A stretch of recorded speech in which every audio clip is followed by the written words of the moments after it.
નમસ્કાર મિત્રો, D farmer ચેનલમાં તમારું સ્વાગત છે। દેશ, દુનિયા અને ગુજરાતના તાજા, મોટા અને સૌથી મહત્વપૂર્ણ સમાચાર જાણીએ તે પહેલા ચેનલમાં નવા હોય તો ચેનલને જરૂરથી સબસ્ક્રાઇબ કરી અને વિડીયોને લાઇક કરી દેજો।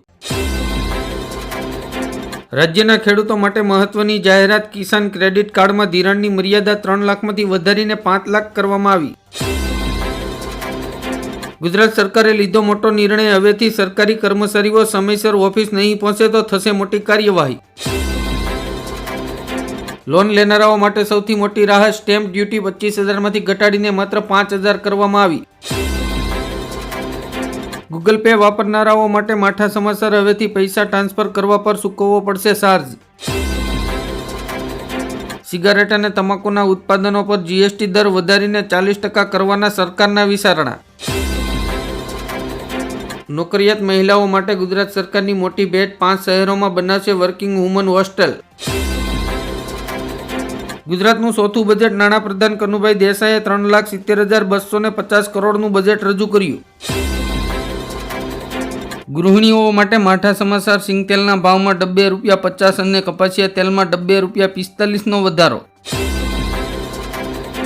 સરકારની પશુપાલકો માટે મોટી યોજના। ખેડૂતોને ગાય અને ભેંસ ખરીદવા માટે 2 લાખ રૂપિયા સુધીની લોન આપવામાં આવશે। ખેતીની ફરતે સોલાર ફેન્સિંગ માટે સરકારની ધાસુ યોજના। સોલાર પાવર યુનિટ કીટ ખરીદવા માટે 15,000 રૂપિયા સુધીની સહાય આપશે। પ્રધાનમંત્રી આવાસ યોજના હેઠળ જરૂરિયાતમંદ લાભાર્થીઓને આવાસ યોજનાનો લાભ આપવા સુરત જિલ્લાના 749 ગામોનો સર્વે હાથ ધરવામાં આવ્યો। 9 મહિનામાં ગુજરાત સરકારની ટેક્સ રેવન્યુમાં 9.17%નો વધારો। સુરત પાલિકાનું વધારાનું વેરા વિનાનું 9,603 કરોડનું ડ્રાફ્ટ બજેટ રજૂ। દિયા કુમારીએ યુવાનો માટે મોટી જાહેરાત કરી। રાજસ્થાન બજેટ 2025માં 1,25,000 સરકારી નોકરીઓ બહાર પાડશે। મમતા બેનર્જીના મૃત્યુ કુંભ નિવેદન પર સ્વામી અવિમુક્તેશ્વરાનંદ સરસ્વતીએ સમર્થન આપ્યું। અમિત શાહે કહ્યું, જમ્મુ કાશ્મીરમાં એપ્રિલ સુધી 3 નવા ફોજદારી કાયદા અમલમાં આવશે। ઝારખંડ સરકારે રાજ્યમાં ગુટખા અને પાન મસાલાના વેચાણ, સંગ્રહ અને સેવન કરવા પર પ્રતિબંધ મૂક્યો।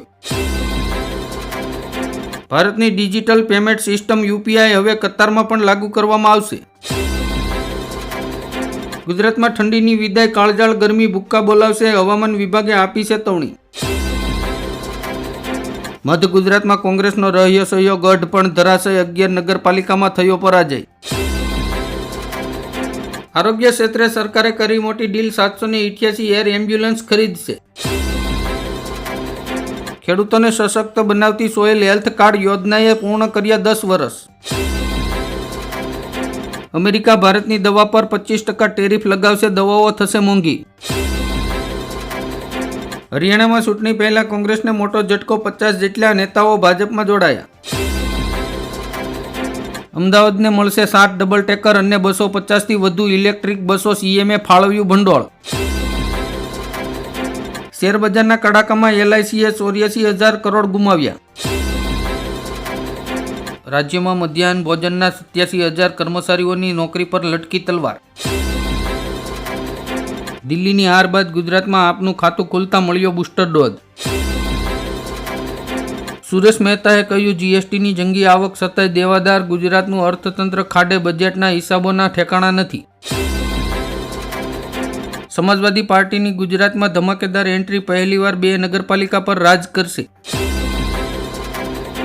અમરેલી જિલ્લામાં ભાજપની ભવ્ય જીત। કોંગ્રેસના સુપડા સાફ। કેન્દ્ર સરકારે 2025-26 સુધી પીએમ આશા યોજના ચાલુ રાખવાની મંજૂરી આપી। ટૂંક સમયમાં ભારતનું સપનું થશે સાકાર। લોન્ચ કરશે મેક ઇન ઇન્ડિયા શિપ। ખેડૂતો માટે સારા સમાચાર। રાજ્ય સરકાર ટેકાના ભાવે ચણા અને રાયડાની ખરીદી 14 માર્ચથી શરૂ કરશે। 40 કિલોમીટરની ઝડપે પવન ફૂંકાશે। દિલ્હી અને યુપી સહિતના રાજ્યોમાં હિમવર્ષા અને વરસાદનું એલર્ટ। મહાકુંભમાં 35 દિવસમાં 53 કરોડ ભક્તોએ સંગમમાં ડૂબકી લગાવી। ગુજરાત હાઈકોર્ટનો મહત્વનો ચુકાદો। આધાર કાર્ડ, પાન કાર્ડ અને ડ્રાઇવિંગ લાયસન્સમાં દર્શાવેલી જન્મ તારીખ સંપૂર્ણ માન્ય નહીં ગણાય। મધ્યપ્રદેશમાં 1 એપ્રિલથી દારૂની દુકાનો બંધ કરવાની સરકારની મોટી જાહેરાત. અયોધ્યા રામ મંદિરે શેરડી અને વિષ્ણુદેવી મંદિરને પ્રસાદમાં પાછળ છોડી દીધા ભક્તોએ 1 વર્ષમાં 1000 કરોડનું દાન કર્યું. રેવત રેડ્ડીનો દાવો. વડાપ્રધાન નરેન્દ્ર મોદી જન્મથી બેકવર્ડ ક્લાસના નથી. તેઓ ગુજરાતના મુખ્યપ્રધાન બન્યા પછી તે બેકવર્ડ ક્લાસમાં સામેલ થયા. સરકારી જમીન વકફ બોર્ડના નામે નોંધાવનારા અધિકારીઓની ઓળખાણ કરવામાં આવશે. પીએમ મોદી અને ટ્રમ્પની મુલાકાત બાદ ચોંકાવનારો નિર્ણય. અમેરિકાએ ભારતની અજબો ડોલરની સહાય અટકાવી. નાણાકીય શિસ્તમાં ગુજરાતનો ડંકો. 21 મોટા રાજ્યોને પાછળ છોડી જાહેર દેવાના ઘટાડામાં પ્રથમ ક્રમ મેળવ્યો. સમાજવાદી પાર્ટીના વડાએ સરકારને મહાકુંભ મેળાનો સમયગાળો વધારવાની વિનંતી કરી. નોઈડા એક્સપ્રેસ વે પર વાહન બગડશે તો ભરવો પડશે 20,000 રૂપિયાનો દંડ. યુટ્યુબના માર્ગ પર ઇન્સ્ટાગ્રામ યુઝરોને મળશે ડિસલાઇક કરવાનું બટન. ટ્રમ્પ અને એલોન મસ્કની મુશ્કેલીઓ વધી. અમેરિકાના 14 રાજ્યોએ કોર્ટમાં કેસ દાખલ કર્યો. કાશ્મીરમાં 16 ફેબ્રુઆરી સુધી ગંગા આરતી નહીં થાય. બોટ ચલાવવા પરનો પ્રતિબંધ પણ લંબાવવામાં આવ્યો. ડ્રોન ક્રાંતિને સમજવામાં વડાપ્રધાન નરેન્દ્ર મોદી નિષ્ફળ રહ્યાનો રાહુલ ગાંધીએ કર્યો આક્ષેપ. અરવિંદ કેજરીવાલ પર નવી મુસીબત. ભાજપની ફરિયાદ બાદ તેમના શીશ મહેલની તપાસ શરૂ થશે. Supreme court ભડકી. 10 લાખ કરોડની મફત રેવડીને કારણે લોકો હવે કામ નથી કરતા. સ્માર્ટ મીટર લગાવનારને એનર્જી ચાર્જમાં 2% અને યુનિટ દીઠ 45 પૈસાની રાહત આપવામાં આવશે. કેજરીવાલે કહ્યું પરવેશ વર્માને કારણે નહીં પરંતુ સંદીપ દીક્ષિતના કારણે હાર થઈ. નવા આવકવેરા બિલમાં થયો સુધારો. ખેતીની જમીન ભાડે આપતા મળતી આવક પર લાગશે ટેક્સ.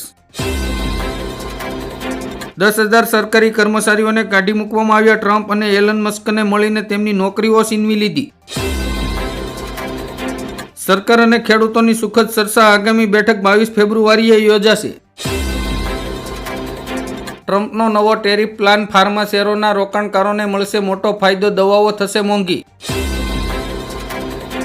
એક પછી એક હાર બાદ કોંગ્રેસના ગઠબંધનમાં મોટો ફેરફાર. કાશ્મીરના પ્રભારી પદેથી ભરતસિંહ સોલંકી મુક્ત. અમિત શાહે કહ્યું ભારત 2036માં ઓલિમ્પિક રમતોનું આયોજન કરવા માટે તૈયાર.